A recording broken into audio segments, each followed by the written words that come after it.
Magsiawit kayo sa Panginoon ng isang bagong awitin. Magsiawit kayo sa Panginoon, buong sandaigdigan. Awitan ang Panginoon at purihin ang kaniyang ngalan. Ipahayag ang kaniyang pagliligtas sa lahat ng panahon. Magsiawit kayo sa Panginoon ng isang bagong awitin. Magsiawit kayo sa Panginoon, buong sandaigdigan.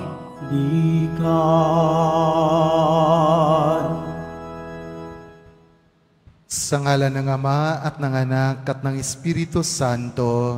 Amen. Ang pagpapala ng ating Panginoong Hesukristo, ang pag-ibig ng Diyos Ama, at ang pakikipagkaisa ng Espiritu Santo, naway sumainyong lahat. At sumaiyo rin. Mga kapatid, idulog po natin sa hapag ng mahal na pong Jesus Nazareno ang mga personal natin na mga panalangin, ang mga biyaya na gusto nating makamtan sa ating buhay. Sa araw na ito, maririnig natin sa ating Ebanghelyo ang sabi ni Jesus sa kanyang mga alagad. Kung gusto nilang maging dakila, dapat maglingkod sa kapwa. Magpakumbaba at maglingkod sa kapwa. Sa atin pong bansa, sa araw na ito, atin pong ipinagdiriwang ang ika-39 ng anibersaryo ng People Power Revolution. Sa atin pong misa, atin pong hilingin sa ating Panginoon. Panalangin po natin ang mahal nating bayang Pilipinas, na naway ang mga lider po natin mapakumbaba, mag-alay ng kanilang buhay para sa kanilang nasasakupan.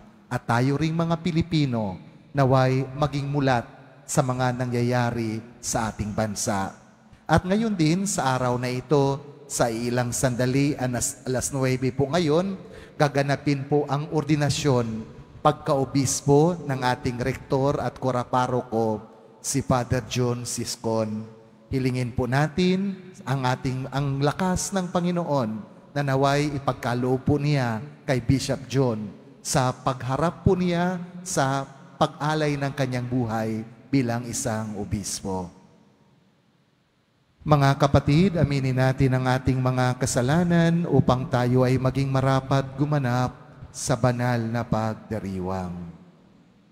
Inaamin ko sa makapangyarihang Diyos at sa inyo mga kapatid na lubha akong nagkasala sa isip, sa salita at sa gawa at sa aking pagkukulang. Kaya isinasamo ko sa mahal na Birheng Maria, sa lahat ng mga anghel at mga banal, at sa inyo mga kapatid, na ako'y panalangin sa Panginoong ating Diyos. Kaawaan tayo ng makapangyarihang Diyos, patawarin tayo sa ating mga kasalanan, at patnubayan tayo sa buhay na walang hanggan. Amen. Panginoon, kaawaan mo kami. Panginoon, kaawaan mo kami. Kristo, kaawaan mo kami. Kristo, kaawaan mo kami. Panginoon, kaawaan mo kami. Panginoon, kaawaan mo kami. Manalangin tayo.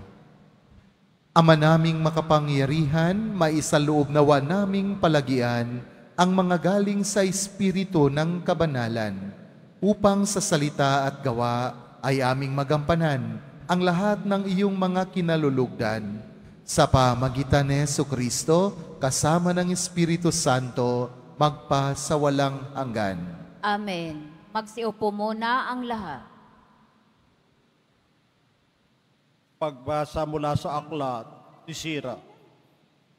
Anak ko, kung nais mong maglingkod sa Panginoon, humanda ka sa mga pagsubok. Maging tapat ka at magpakatatag. Huwag kang masisira ng loob sa panahon ng kasawian. Manalig ka sa Panginoon at huwag kang lalayo sa Kanya kung nais mong tumiwasay habang nabubuhay. Tanggapin ang anumang pinagkaloob niya sa iyo. Tiisin mo ang kadustaan kahit ano ang mangyari.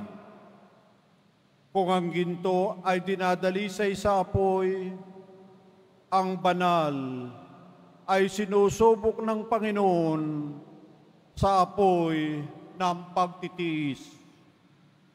Magtiwala ka at tutulungan kaniya. Maging tapat ka sa Kanya at makaasa ka. Kayong may takot sa Panginoon, maghintay kayo sa Kanyang habag. Huwag kayong lalayo sa Kanya nang hindi kayo mapahamak. Kayong may takot sa Panginoon, magtiwala kayo sa Kanya at walang pagsalang tatanggap kayo ng gantimpala. Kayong lahat na may takot sa Panginoon, umasa kayo sa Kanya. Pagpapalain niya kayo, pasasaganain at paliligayahin magpakailanman. Tingnan ninyo ang nangyari sa ating mga ninuno. May nagtiwala ba sa Panginoon na nasipayo? May nanatili bang naglilingkod sa Kanya na Kanyang pinabayaan? May tumawag ba sa Kanya na hindi niya dininig? Sapagkat maawain at mapagpatawad ang Panginoon, pinatatawad niya tayo sa ating kasalanan, inililigtas sa kagipitan. Ang salita ng Diyos. Salamat sa Diyos. Sarili sa Diyos ilagak at tutulungan kang ganap. Sarili sa Diyos ilagak at tutulungan kang ganap. Umasa ka sa Diyos ang mabuti gawin at mananahang kang ligtas sa lupain. Sa Diyos mo hanapin ang kaligayahan at ang pangarap mo'y iyong makakamtan. Sarili sa Diyos ilagak at tutulungan kang ganap. Iingatan ng Diyos yaong masunurin, ang lupang minanay di nababawin. Kahit na sumapit ang paghihikahos, di mararanasan nila ang magdaho. Sarili sa Diyos ilagak at tutulungan kang ganap. Ang mabuti gawin, masamay takwil, at mananahang kang lagi sa lupain, pagkat yaong bayang wasto ang gawain, ay mahal ng poon, hindi itatakwil, sila'y ingatan magpakailanman, ngunit ang masama ay ihiwalay. Sarili sa Diyos ilagak at tutulungan kang ganap. Ililigtas ng Diyos ang mga matuwid, iingatan sila pag naliligali. Ililigtas sila at Kanyang tutulungan, laban sa masama ipagsasanggalang, sapagkat sa poon nangungubling tunay. Sarili sa Diyos ilagak at tutulungan kang ganap. Magsitayo na po ang lahat.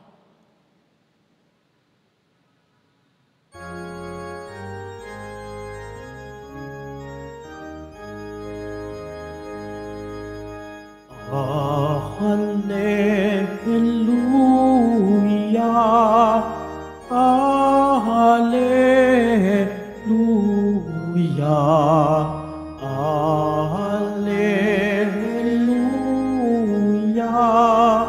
Hallelujah.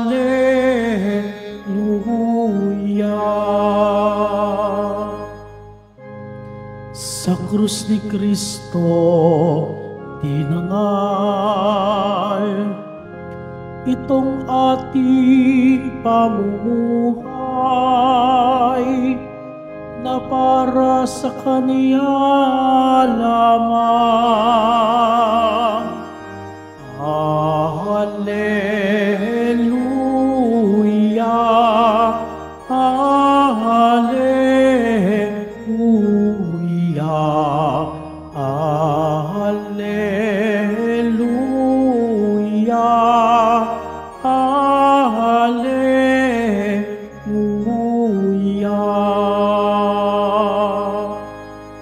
Sumainyo ang Panginoon. At sumaiyo rin. Ang pagbasa ng mabuting balita ng Panginoon ayon kay San Marcos. Papuri sa iyo, Panginoon. Noong panahong iyon, sina Jesus at ang kanyang mga alagad ay nagdaan ng Galilea. Ayaw ni Jesus na malaman ito ng mga tao sapagkat tinuturuan niya ang kanyang mga alagad. Sinabi niya, ang anak ng tao ay ipagkakanulo at papatayin, ngunit muling mabubuhay sa ikatlong araw. Hindi nila naunawaan ang sinabi niya, ngunit natakot naman silang magtanong sa kanya. At dumating sila sa Capernaum. Nang sila'y nasa bahay na, tinanong ni Jesus ang kanyang mga alagad, "Ano bang pinagtatalunan ninyo sa daan?" Hindi sila kumibo, sapagkat ang pinagtatalunan nila kung sino sa kanila ang pinakadakila. Naupo si Jesus, tinawag ang 12 at sinabi, "Ang sinumang nagnanais maging una ay dapat maging huli sa lahat at maging lingkod ng lahat." Tinawag niya ang isang maliit na bata at pinatayo sa harapan nila. Pagkatapos, kinalong niya ito at sinabi, "Ang sinumang tumanggap sa isang maliit na batang tulad nito, alang-alang sa akin, ay tumatanggap sa akin. At sinumang tumanggap sa akin, hindi ako ang kanyang tinatanggap, kundi ang nagsugo sa akin." Mga kapatid, ang mabuting balita ng ating kaligtasan. Pinupuri ka namin, Panginoong Hesu Kristo. Magsiupo muna ang lahat. Ang kapakumbabaan ay pagsabuhay na huli sa mundo na kung saan nag-aagawan kung sino ang maging una. Sa Ingles, humility is living last to a first world. Ayan daw po ang tunay na kapakumbabaan, ang pagsabuhay na maging huli sa gitna ng mundo na nag-aagawan kung sino ang maging una. Mga kapatid, bakit po marami sa mundo ngayon ang nag-aaway? Bakit magulo ang mundo natin ngayon? Isa po sa pinakadahilan bakit may away, bakit magulo, sapagkat nag-uunahan po tayo kung sino ang una. Nag-aaway po tayo kung sino ang pinakamayaman, kung sino ang pinakasikat, kung sino ang pinakamaraming followers, kung sino dapat ang mas mataas na sweldo, kung sino dapat ang pinakamagaling, kung sino dapat ang may malaking lupa, kung sino dapat ang may pinakamagandang bahay. That is why merong away, merong gulo, sapagkat gusto natin na maging numero 1, gusto natin na maging number 1. Ang mga alagad ng ating Jesus, ng ating Panginoong Jesus, meron ding sakit na ito, yung tinatawag nating Big C. Ano po ang Big C? Hindi po cancer, kundi crab mentality. Kaya tinuruan sila ng isang mahalagang aral ng ating Panginoong Jesus. Ang sabi niya, kung sino sa inyo ang gusto maging una, dapat maging huli at maging lingkod ng lahat. Mga kapatid, sa mundo ngayon, kapag gusto mong maging dakila, dapat meron kang 3: kapangyarihan, kayamanan, impluensya. Iyan po sa mata ng mundo ang tinatawag nating greatness. Power, riches, tapos tinatawag nating influence. Kapag meron ka nito, dakila ka sa pagtingin ng mundo. Pero kabaliktaran sa pagtingin sa mata ng ating Panginoon. Sapagkat kung gusto mo maging dakila, dapat ikaw ang maging huli at maglingkod sa lahat. If you want to be great in the eyes of God, you must be humble and become the servant of all. Kung gusto po natin na maging tunay na Kristiyano, dapat pala meron po tayong C, big C sa ating buhay. Hindi po crab, kundi maging child, maging bata. Sapagkat yung crab, very proud, very envious, very jealous. Pero yung bata, the child, pure, simple, and humble. Mga kapatid, naway ang ehemplo ng ating ang mga alagad ng ating Panginoon ang magbigay sa atin ng inspirasyon. Bakit po? Kung tingnan po natin sa pangkalahatan ang buhay ng mga alagad, narinig natin kanina, nagtalo-talo sila kung sino ang pinakadakila, kung sino ang pinakamahalaga sa kanila.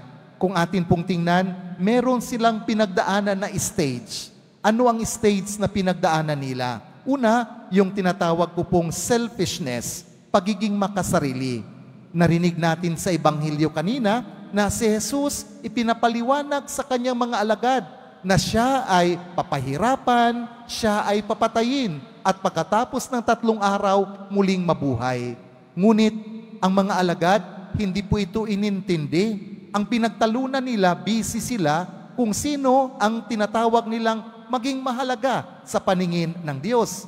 Kahit na pinapaliwanag na ng ating Panginoon na siya ay maghirap, baliwala sa kanila po yan, sapagkat ang tinitingnan nila yung kanilang sarili. Selfishness, pagkamakasarili.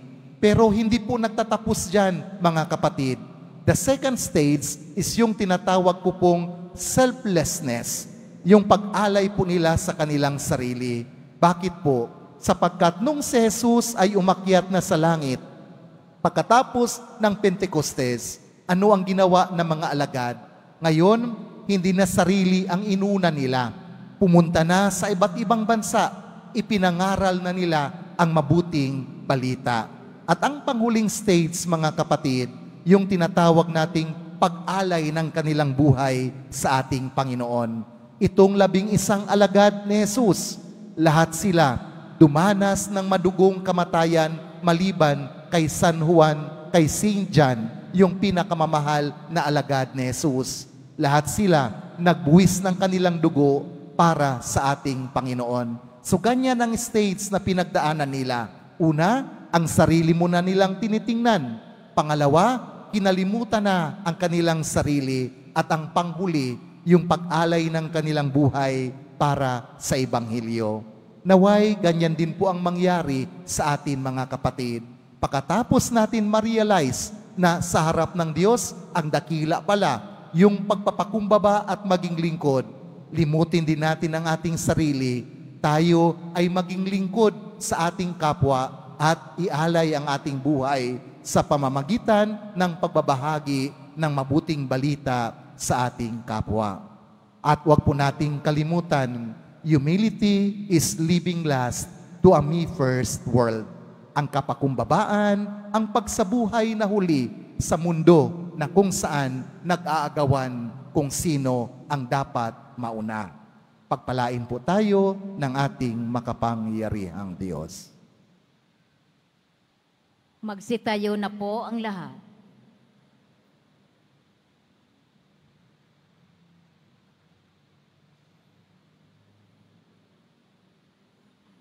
Minamahal kong mga kapatid, ipinahayag ng Panginoon ang kanyang mapagligtas na kamatayan at muling pagkabuhay.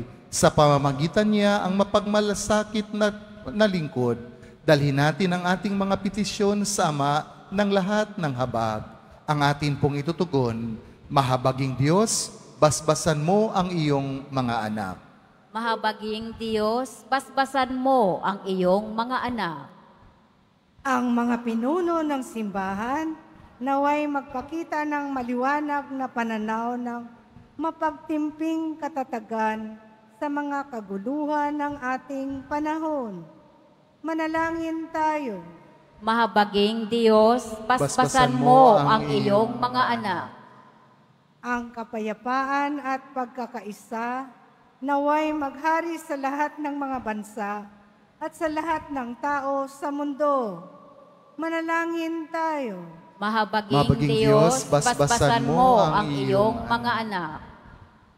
Atin nawang mapagtanto na hindi matatagpuan sa kapangyarihan at pagiging kagalang-galang ang tunay na kadakilaan, kundi makikita lamang ito sa paglilingkod sa kapwa. Manalangin tayo. Mahabaging Diyos, paspasan mo ang iyong mga anak.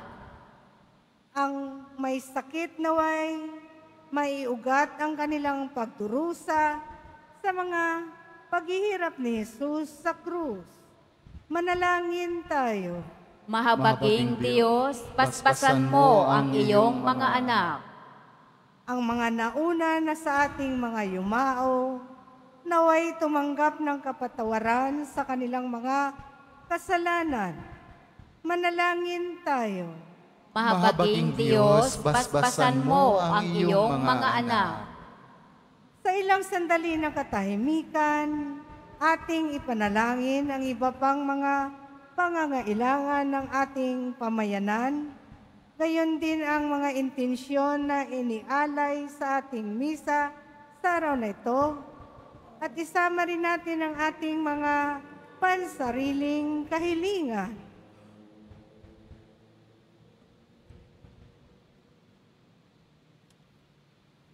Manalangin tayo. Mahabaging Diyos, paspasan mo ang iyong mga anak.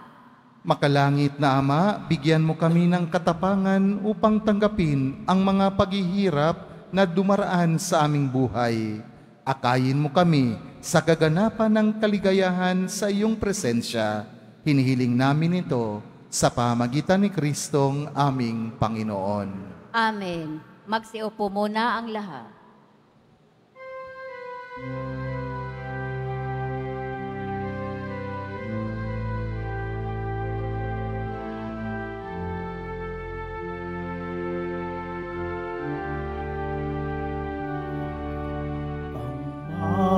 Ihahandog sa'yo, Panginoon,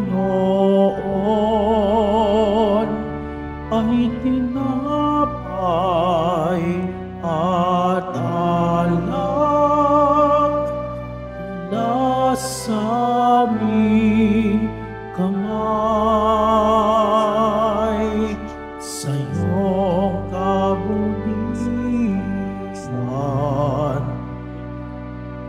aming iaalay, ang tinapay at alak sa isag ng aming buhay. Magsitayo na po ang lahat. Manalangin kayo mga kapatid upang ang paghahain natin ay kalugdan ng Diyos samang makapangyarihan. Tanggapin nawa ng Panginoon itong paghahain sa iyong mga kamay, sa kapurihan niya at karangalan sa ating kapakinabangan at sa buong sambayanan niyang banal. Ama naming lumikha, sa pagganap namin ng banal na pagdiriwang, upang ikaw ngayoy aming paglingkuran, hinihiling namin naway mapakinabangan ang aming inihahain sa iyong karangalan, sa pamagitan ni Jesucristo, kasama ng Espiritu Santo, magpa sa walang hanggan. Amen. Sumainyo ang Panginoon. At sumaiyo rin. Itaas sa Diyos ang inyong puso at diwa. Itinaas na namin sa Panginoon. Pasalamatan natin ang Panginoong ating Diyos. Marapat na siya ay pasalamatan. Ama naming makapangyarihan, tunay ngang marapat na ikaw ay aming pasalamatan sa iyong paglingap at kagandahang loob. Ang tao'y nilikha mo't pinangangasiwa sa sansinukob. Sa hangad mong siya'y iwastong lubos, siya'y pinagdusa mo sa kanyang pagtalikod. Sa iyong pagiliw, iyong ipinahintulot na makabalik siya sa pamamagitan ni Kristo Jesus. Kaya kaisa ng mga anghel na nagsisiawit ng papuri sa iyo nang walang humpay sa kalangitan, kami ay nagbubunyi sa iyong kadakilaan. Santo, Santo, Santo, Panginoong Diyos ng mga hukbo, napupuno ang langit at lupa ng kadakilaan mo. Usana sa kaitaasan. Pinagpala ang naparirito sa ngalan ng Panginoon. Usana sa kaitaasan. Magsiluhod po ang lahat. Ama naming banal, ikaw ang bukal ng tanang kabanalan. Kaya't sa pamamagitan ng iyong Espiritu, gawin mong banal ang mga kaloob na ito upang para sa amin maging katawan at dugo ng aming Panginoong Hesukristo. Bago niya pinagtiisang kusang loob na maging handog, hinawakan niya ang tinapay, pinasalamatan kanya, pinaghati-hati niya iyon, iniabot sa kanyang mga alagad at sinabi, "Tanggapin ninyong lahat ito at kanin. Ito ang aking katawan na ihahandog para sa inyo."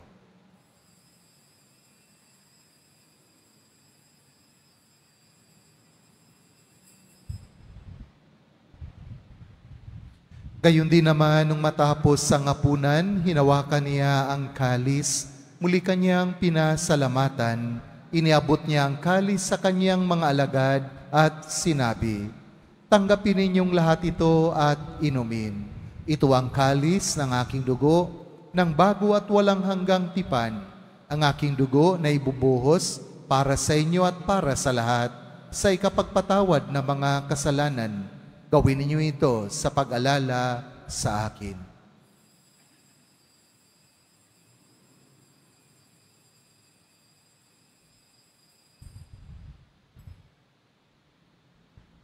Ipagbunyi po natin ang misteryo ng ating pananampalataya.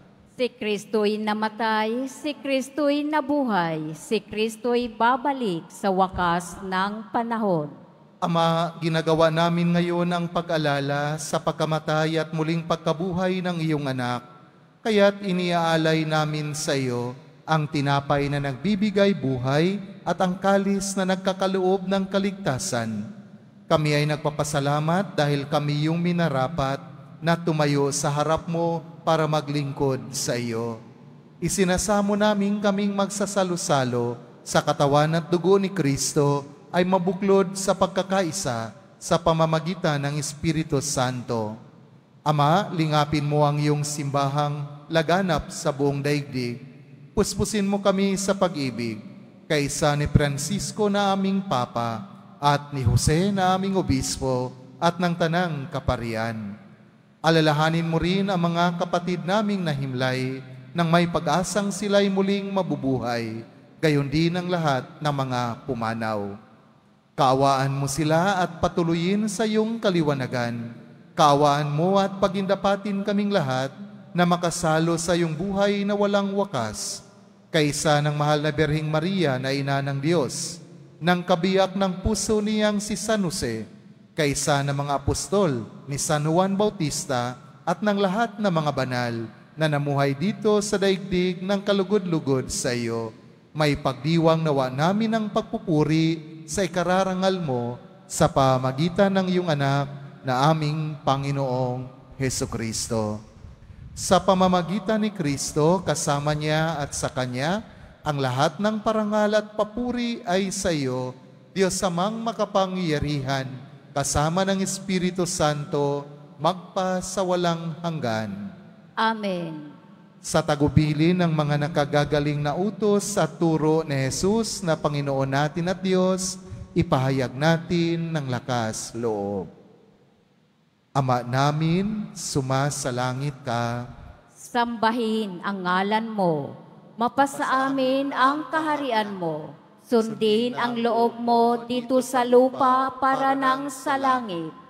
Bigyan mo kami ngayon ng aming kakanin sa araw-araw at patawarin mo kami sa aming mga sala para ng pagpapatawad namin sa nagkakasala sa amin. At huwag mo kaming ipahintulot sa tukso at iadya mo kami sa lahat ng masama. Hinihiling nami kami iadya sa lahat ng masama, pagkaluban ng kapayapaan araw-araw, iligtas sa kasalanan at ilayo sa lahat ng kapahamakan, samantalang aming pinanabikan ang dakilang araw ng pagpapahayag ng tagapagligtas naming si Jesucristo. Sapagkat iyo ang kaharian at ang kapangyarihan at ang kapurihan magpakailanman. Amen. Panginoong Jesucristo, sinabi mo sa iyong mga apostol, kapayapaan ang iniiwan ko sa inyo, ang aking kapayapaan ang ibinibigay ko sa inyo. Tungayan mo ang aming pananampalataya at huwag ang aming mga pagkakasala. Pagkaluban mo kami ng kapayapaan at pagkakaisa ayon sa iyong kalooban, kasama ng Espiritu Santo, magpa sa walang hanggan. Amen. Ang kapayapaan ng Panginoon ay laging sumainyo. At sumaiyo rin. Mga kapatid, magbigayan tayo ng kapayapaan sa isa't isa. Peace be with you. Kordero ng Diyos na nag-aalis ng mga kasalanan ng sanlibutan, maawa ka sa amin. Kordero ng Diyos na nag-aalis ng mga kasalanan ng sanlibutan, maawa ka sa amin. Kordero ng Diyos na nag-aalis ng mga kasalanan ng sanlibutan, ipagkaloob mo sa amin ang kapayapaan. Magsiluhod po ang lahat. Mga kapatid, ito ang ating Panginoong Jesucristo na nagpakumbaba, nag-alay ng kanyang buhay para sa ating kaligtasan. Ito ang kordero ng Diyos na nag-aalis ng mga kasalanan ng sanlibutan. Mapalad ang mga inanyayahan sa kanyang piging. Panginoon, hindi ako karapat-dapat na magpatuloy sa iyo, ngunit sa isang salita mo lamang ay gagaling na ako.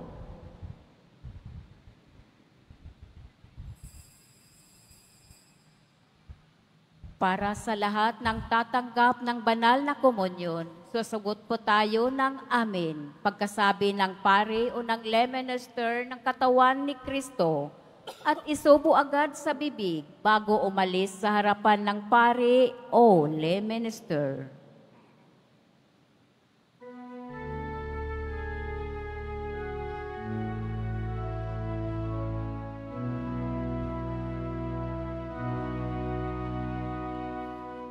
You are my hope and my strength. You guide me and embrace me with your love. You gave your life to save me from sins. Jesus, my Savior, my Lord.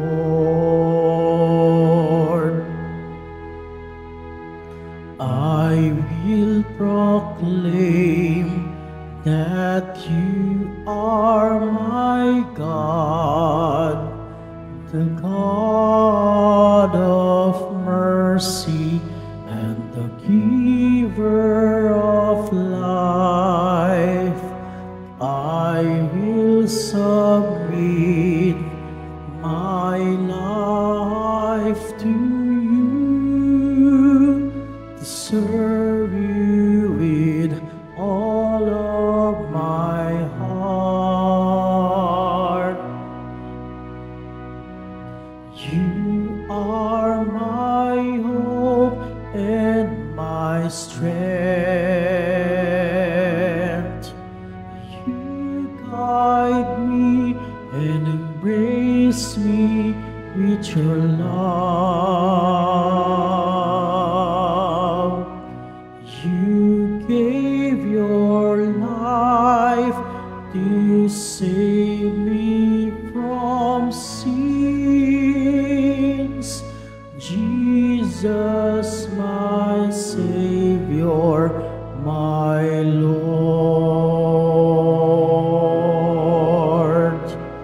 Jesus, my Savior, my Lord.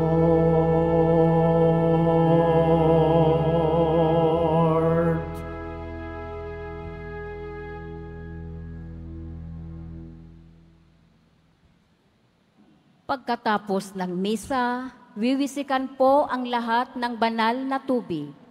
Pinakikiusapan ang lahat na manatili lamang muna sa inyong mga lugar. Tanging sa Quezon Boulevard o sa Plaza San Juan lamang ang labasan ng lahat. Sumunod po tayo. Maraming salamat po sa inyong pagdalaw at pagsisimba sa Basilica Minor at Pambansang Dambana na Jesus Nazareno. Pagsitayo na po ang lahat. Manalangin tayo. Ama naming mapagmahal, ipagkaloob mong aming mapakinabangan ang dulot na kaligtasan ng aming pinagsaluhan bilang sangla ng iyong tiyak na pagsagip sa tanan. Sa pamagitan ni Jesucristo, kasama ng Espiritu Santo, magpa sa walang hanggan. Amen. Sumainyo ang Panginoon. At sumaiyo rin. Mahal na poong Jesus Nazareno, inihayag mo sa pamamagitan ng krus ang walang maliw na pag-ibig ng Diyos sa sangkatauhan. Pakinggan mo ang kahilingan lalo na para sa mga nangangailangan ng iyong tulong at awa. Makamtanawa namin ang iyong kasagutan na may utang na loob na tinatanaw.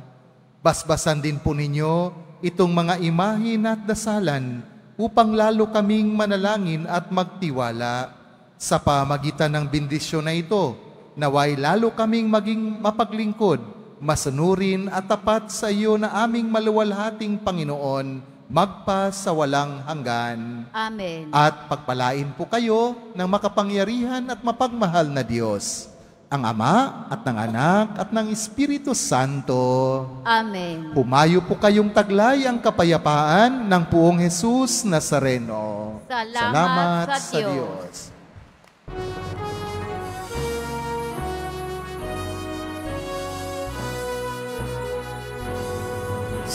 Padre Jesus Nazareno, sinasamba ka namin. Ipintuho ka namin, aral mo ang aming buhay at kaligtasan. Sa Padre Jesus Nazareno, iligtas mo kami sa kasalanan. Ang krus mo namatayan ay sagisag ng aming kaligtasan. Nuestro Padre Jesus Nazareno, dinarangal ka namin. Nuestro Padre Jesus Nazareno, niluluwalhati ka namin. Nuestro Padre Jesus Nazareno, dinarangal ka namin. Nuestro Padre Jesus Nazareno, diluluwalhati ka namin.